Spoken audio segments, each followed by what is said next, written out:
आइए हम एक महत्वपूर्ण बिंदु पर विस्तृत चर्चा करेंगे। आज 26 नवंबर 2025 से सुप्रीम कोर्ट में एक महत्वपूर्ण मुद्दे पर आज विचार होना है, केरल एसआईआर में एसआईआर को लेकर। यहाँ पर स्पष्ट रूप से कह दें कि आज 53वें सीजेआई सूर्य कुमार जी की अग्नि परीक्षा है। मामला बड़ा अति रोचक है। आइए सबसे पहले हम बात करते हैं। आज मुझे एक बात याद आती है, कैसे बचे हम इस सियासी जंगल से, कैसे बचे हम इस सियासी जंगल से। एक तरफ दरिंदे हैं, दूसरी तरफ शिकारी हैं। यह सीजेआई जी के लिए, सूर्यकांत जी के लिए विशेष बात है। ठीक है, इस बात से अब हम आगे बढ़ते हैं। हम यहाँ पर आते हैं आज के एसआईआर को लेकर सुप्रीम कोर्ट में विचार और निर्णय। केरल का मामला का ठीक है, आप आज विचार कीजिए। आप सूर्यकांत जी एक तो ये बताइए और ये आप जरूर पूछिए, और आपको भी संज्ञान है कि एसआईआर का किसने विरोध किया। जहाँ तक मेरे संज्ञान में है कि किसी भी दल ने, किसी भी मतदाता ने एसआईआर का विरोध नहीं किया। ये शाश्वत सत्य है। और आपको भी संज्ञान है कि एसआईआर का विरोध कहीं पर भी किसी ने नहीं किया। सिर्फ विरोध हो रहा है उसके अव्यावहारिक पक्ष का। ये भी आप जानते हैं, सब कुछ निर्णय सच है। और एसआईआर में किस प्रकार के धांधलियाँ हुई, किस प्रकार के घोटाले हुए, ये भी है। इस बात का भी आपको संज्ञान है। आपके सामने प्रकरण था, आपने तारीख पे तारीख, तारीख पे तारीख, तारीख पे तारीख बढ़ाई और मतदान के बाद उस प्रकरण की सुनवाई की कि ना। ये भी सच है, शाश्वत सत्य है, इसमें कोई झूठ नहीं है। तो आइए अब यहाँ पर हम आपके सामने देश के मतदाताओं की एक बात रखते हैं। देश के नागरिक को मतदान का अधिकार संविधान द्वारा मिला हुआ है, उसको कोई नहीं छीन सकता, चाहे आप एसआईआर करवाएं, कुछ भी करवाएं।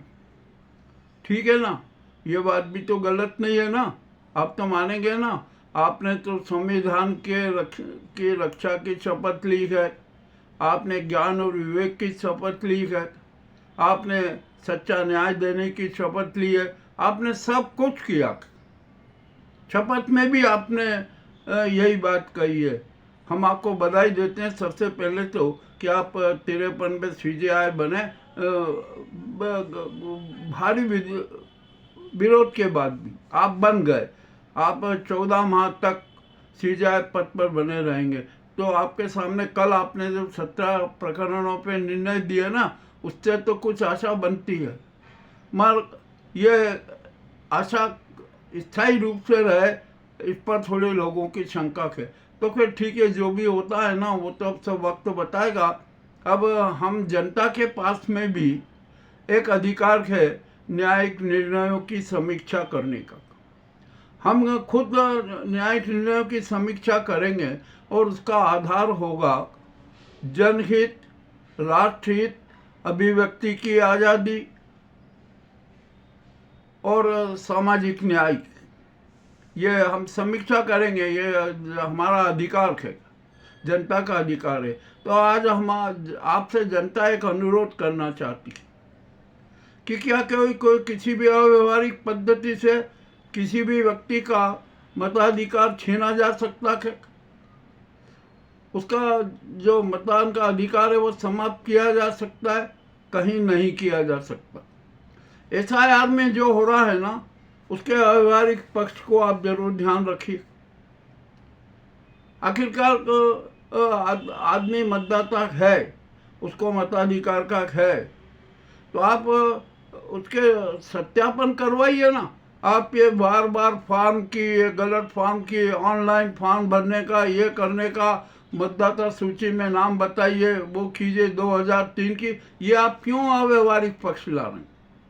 जिसके पास में आधार है और उसने 2024 में मतदान किया है और उसने मतदान किया है ना, तो आप ये सत्यापित कर लीजिए कि ये मतदाता जीवित है कि नहीं, ये मतदाता दिवंगत तो नहीं हो गया, ये मतदाता अभी अपने शहर में है, अपने निवास स्थान पर है, या अन्यत्र किसी प्रदेश में चला गया। और इतना भी जरूर कर लीजिए कि जो मतदाता घर पर नहीं मिलता है, वो यदि बाहर चला गया है, तो उसके परिवार सदस्य ये बात बता दे कि हमारे यहाँ जो ये सदस्य अभी मौजूद नहीं है, बाहर गए हुए हैं, उनका किसी अन्य मतदाता सूची में नाम नहीं है, उसका एपिक नंबर भी लिखवा दीजिए कि। और ये काम सारा बीएलओ से और जो बीएलए हैं उनके साक्ष्य में हो जाए तो कोई दिक्कत नहीं है, मतदाता के का सत्यापन हो जाएगा। तो ये फॉर्म भरना, ये करना, ये सारे नाटक क्यों कर रहे हैं? और हमारे देश में करोड़ों मतदाता हैं और उनका सारा सत्यापन ये फॉर्म के द्वारा 1 महीने में होना संभव नहीं है। इसके लिए 4, 5, 6 महीने होते हैं। और मुझे एक बात समझ में नहीं आती, आप ये पूछिए, जहाँ चुनाव होते हैं, जैसे बिहार में चुनाव हुआ, आपने उसके पहले एसआईआर करवाने का कर दिया और 65 लाख मतदाताओं को मताधिकार से वंचित कर दिया। जिनके पास में आधार हैं, आपने उनको वंचित किया। वो बीएलओ ने किस प्रकार के नाटक किए, ये भी किसी से छिपे नहीं है। तो अब ये हमारे देश का हर मतदाता का स्पष्ट कथन है कि जो हमें मताधिकार का संवैधानिक अधिकार प्राप्त है, उसके साथ किसी भी प्रकार की छेड़छाड़ करना, उसकी हत्या करना अपराध है। यह संवैधानिक अधिकार की हत्या के, तो इस प्रकार के कार्य करने वालों के खिलाफ आपराधिक मामला दर्ज किया जाएगा। चुनाव आयोग पर भी मामला दर्ज होगा, क्योंकि वो एक विशेष गैंग के लिए कार्य कर रहा है। एसआईआर में किस प्रकार के नाटक किए जा रहे हैं, किसी से छिपे नहीं है। और यहाँ पर जो घुसपैठिए की बात होती है, चले आप कहते हैं घुसपैठिए, तो आपने बिहार में 65,000 मतदाताओं के अधिकार को वंचित किया, उनके नाम काट दिए। तो क्या वे सारे के सारे 65,000 मतदाता ही घुसपैठिए हैं? यह आपको कितने अधिकार दिया चुनाव आयोग को कि आप उन्हें घुसपैठिए बता दें? ये अमित शाह ने स्पष्ट कहा कि जिनके नाम काट दिए गए हैं वे घुसपैठिए हैं, उनकी जांच होगी, उनकी नागरिकता की जांच होगी। अरे भैया, जब क्या खाली बिहार में 65,000 घुसपैठिए आ गए? कहाँ से आ गए, कैसे आ गए, कौन सी सीमाओं से आ गए? और इतने बड़े रूप में यदि घुसपैठ हो जाती है तो गृह विभाग क्या कर रहा था? वहाँ पर जो हमारी सेना तैनात रहती है वो क्या कर रही थी? इसका जवाब तो अमित शाह से मांगना चाहिए ना। परंतु ये देखिए सारा नाटक है। और अब आपको मैं एक बात बता दूं, ये घुसपैठिए चिल्ला रहे हैं ना, ये नहीं है। जो भाजपा के लाखों मतदाता जो अनेक प्रदेशों में जा जाकर मतदान करते हैं, वो सच्चे अर्थों में घुसपैठिए हैं।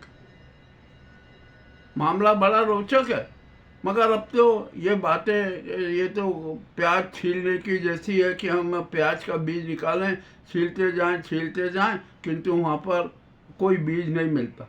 ठीक है, ये हो गया। अब वहाँ पर तो हम तो एक ही बात जानते हैं, और ये जनता भी आप कह रही है कि हमारा आधार कार्ड है, आधार कार्ड बनवाया आपके यहीं से, आपके अधिकारियों ने, किसी दूसरे ने तो नहीं बनाया ना।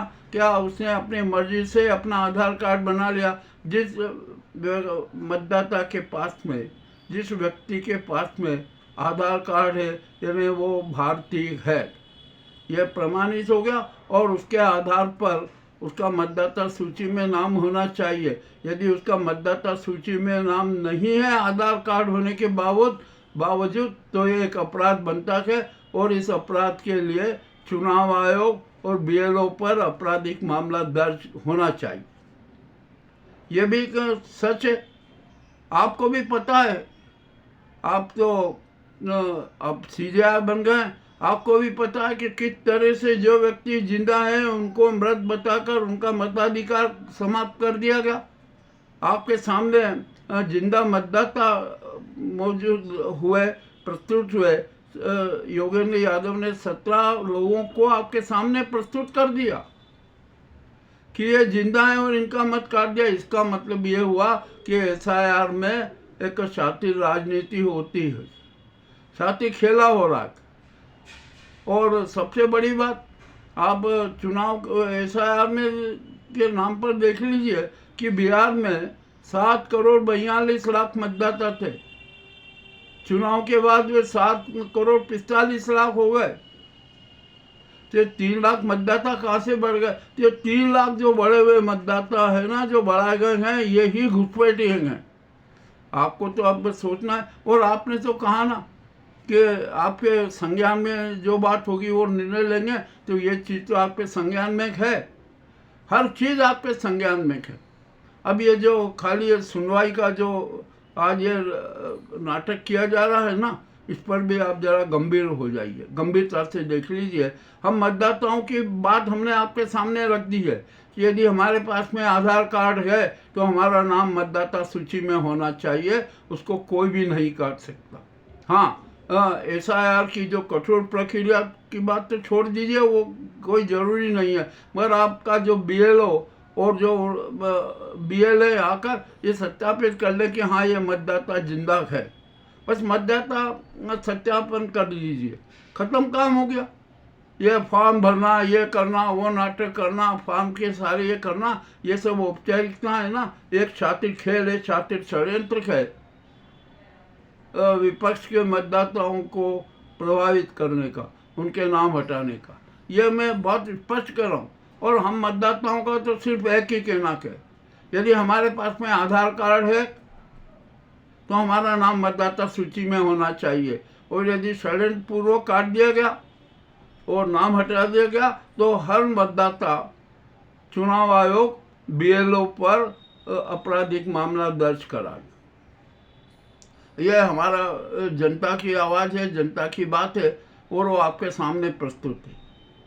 और अब आप देख लीजिए केरल में, वहाँ पर निकाय चुनाव होने वाले हैं और आप चुनाव की घोषणा भी हो सकती है, प्रक्रिया भी शुरू हो सकती है। और ऐसे से उस प्रक्रिया में एसआईआर की व्यवस्था की जाए, मतदाता सूची नहीं बनेगी, कहाँ से बनेगी, कैसे बनेगी, ये भी एक बड़ा विचारणीय प्रश्न है।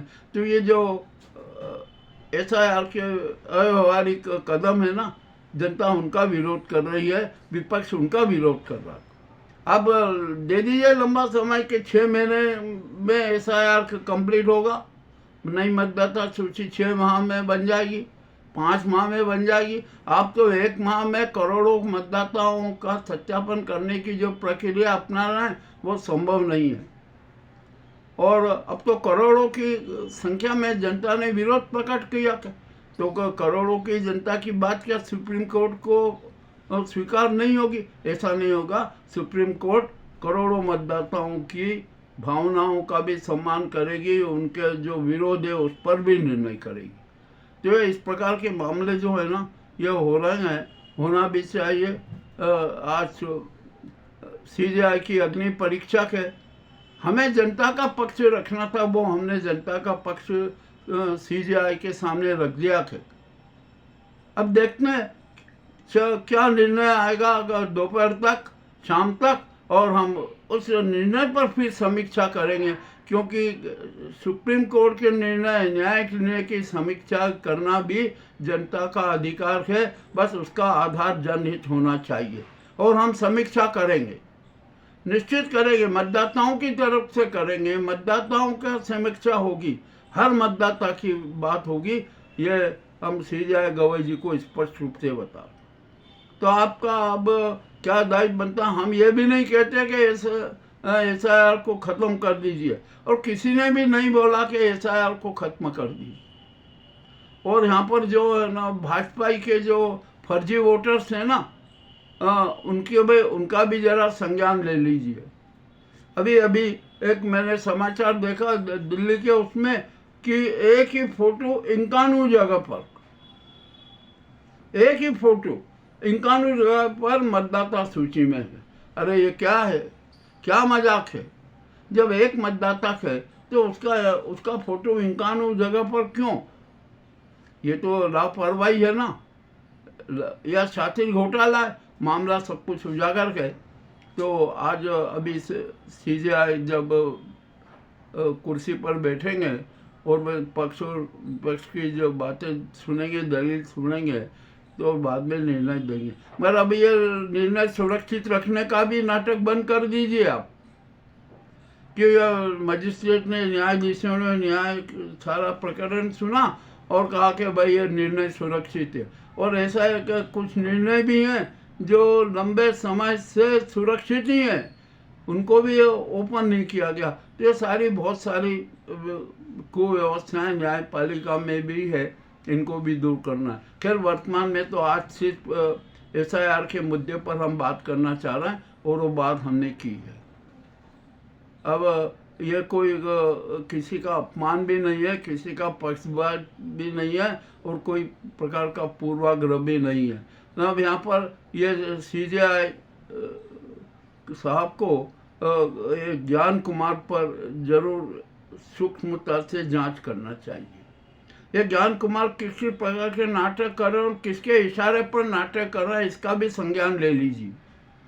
ये अमित शाह के जो छात्र षड्यंत्रों को मूर्त रूप देने वाले ज्ञान कुमार हैं, ये हम स्पष्ट रूप से कह रहे हैं। और अब इनकी सजा क्या होगी? अब न्यायालय चाहे इनको सजा न दे, किंतु अब देश की 90% जनता ज्ञान कुमार को और उनके षड्यंत्रकारी चेहरों को सजा देगी। ये स्पष्ट बात है, उसको कोई रोक नहीं सकता। ये जो जनता का पक्ष है वो हमने सुप्रीम कोर्ट के सामने रख दिया है। अब सीजेआई को देखना है कि जो हमने बातें प्रस्तुत की है उसके आधार पर वे किस प्रकार का निर्णय देंगे। आपको हमारी यह व्याख्या, यह एपिसोड कैसा लगा हमें अवश्य बताएं। बहुत बहुत धन्यवाद।